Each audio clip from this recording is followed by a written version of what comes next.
What does it mean to be black in my eyes? It's a matter of respecting history, carrying on our cultural heritage, and trying to show a path for the young black folks growing up.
My name is Nicole Pearson, and I'm from Anchorage, Alaska, and I'm an English teacher and wine educator.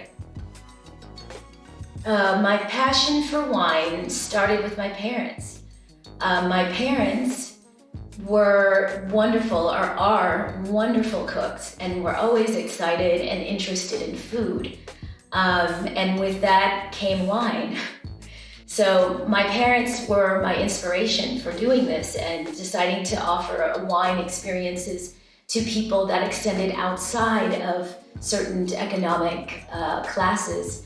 Because my parents were born and raised in Harlem, got college educations, got good jobs, and suddenly found themselves having access to a whole world of food and things that they hadn't known.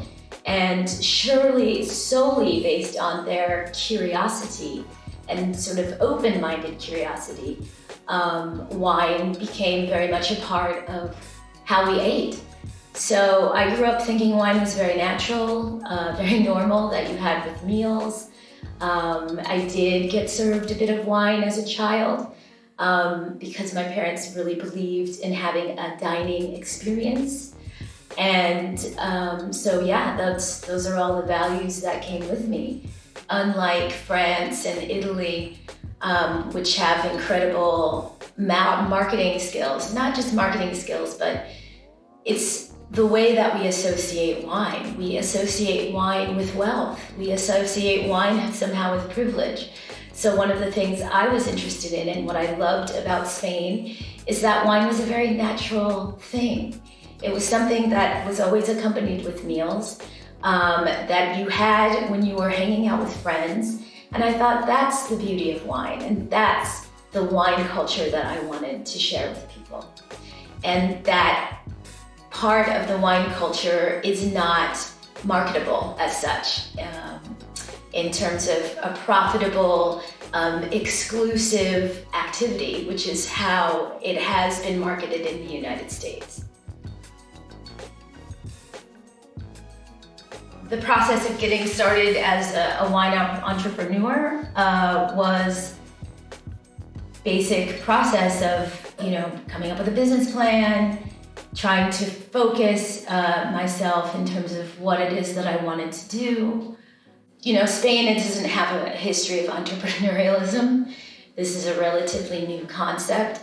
So based on that, I most certainly got a lot of resistance. I didn't have a name, and it took a while to come to the name Nicole Angela Travel and Taste, which doesn't seem like that would be the case because it's my name.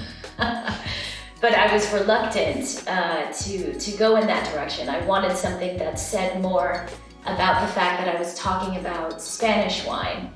But through trial and error, through advice from other people, and the fact that now this is a few years later, my business is expanding and we're going to start looking at Swiss wines and certain kinds of French wines. So obviously having a Spanish-based name wouldn't have made much sense.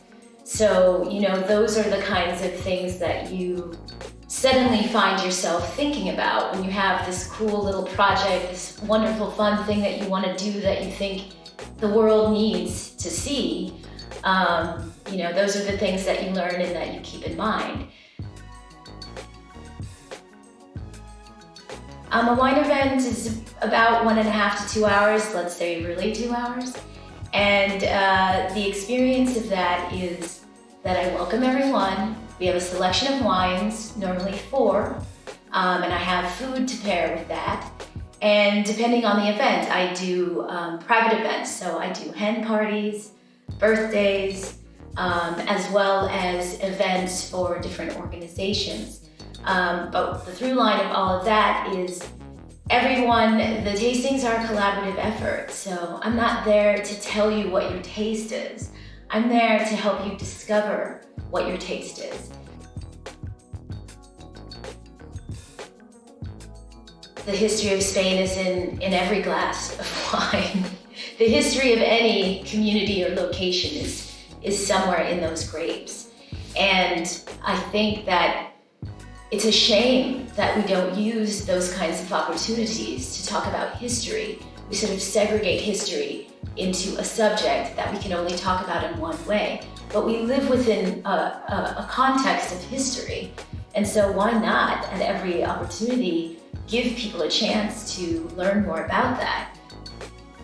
I've never faced any overt anything, but the wine community itself is a very specific community, and it is mostly white.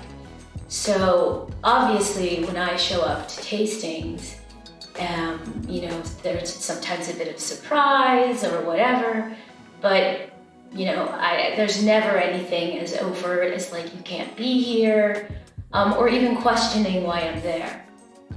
More than anything, there's been a lot more sexism in terms of men wanting to explain wine to me and assuming that I don't know as much, or because I'm not interested in the higher end whatever, that I can't really be interested in real wine or good wine. But that's more in terms of sexism, I would say, than racism. But, I'm a Black woman, so obviously that's going to be intertwined somehow as well. I'm a Black person from the United States. That has more cachet than I think even we as Black people from the United States realize. So if I compare that to my Afro-Spanish friends, then yeah, I'm not treated the same as they are, because they hear my accent and they know I'm American. So that's a completely different experience. But being followed around in a store and that kind of thing, of course, that happens everywhere because structural racism exists everywhere. It's part and parcel of the capitalist structure. And so you're never going to escape that. The history of my country is something that I'm incredibly aware of. Being a person, a descendant of the enslaved Africans that were brought to the United States, means that I knew the whole time that racism was part and parcel of US culture. And as an activist, I have been engaged most of my life in a process of looking for justice. And I got tired, and I understood that there's an entire world, that the United States isn't the only place in the world to be, and my mama raised me to believe that I was a citizen of that world, and so that I had every right to live wherever I wanted. What's the main thing that I want people to take away from my decision to live abroad in Spain and starting a successful business, is that it's possible. Get the fuck out. If you don't want to be there, get out. Please. Do not stay if you don't want to. There is an entire world out there that's amazing, crazy, beautiful, still has racism, but cops aren't shooting you down in the street, quite frankly, well, unless it's Brazil. And you owe it to yourself to be out there in the world, and the world wants to see you. I mean, I've traveled in Asia, throughout Europe, parts of the Americas, and it's always the same. People are like, what's up, right? I mean, hip hop is a world culture now. That came from the States. That came from the experience of Black people living in oppressive conditions who created something beautiful out of something awful. People in the world see that, and they want to know more about that. So if you get out there, it's not just you getting out there and being able to experience this beautiful bit of freedom, but you're getting to interact with people who see you. And you won't know the extent to how well and how much they see you until you get out there.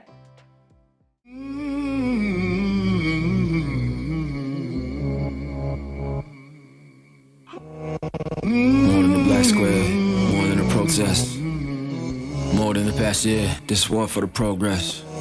You don't wanna look like me, you don't wanna look like me. You ain't getting pushed like me, you ain't getting pushed like me. Walk around with a blindfold with your eyes closed in your earshot. Pick any towns on Brooklyn, Ohio, we gotta fear cops. A bad apple fell from the listen tree, and now we gotta act like it's a mystery. Roots so tight we can barely breathe, and anytime that we speak, yo, it's heresy. So we flipping tables like Jesus Christ. Shit be burning, don't be surprised. Hungry for the rights that we deny, cause we ain't even get a bite of the pizza slice. System falling like dominoes, Jim Crow feeling like time froze. Try to tell you when it was time to vote, and what we get. Little Caesar gon' say it's what the Bible pros. You gon' side with fear, you gon' side with hope. Little Caesar gon' say it's what the Bible pros. For real. You gon' side with him, we gon' find the votes. That's the deal.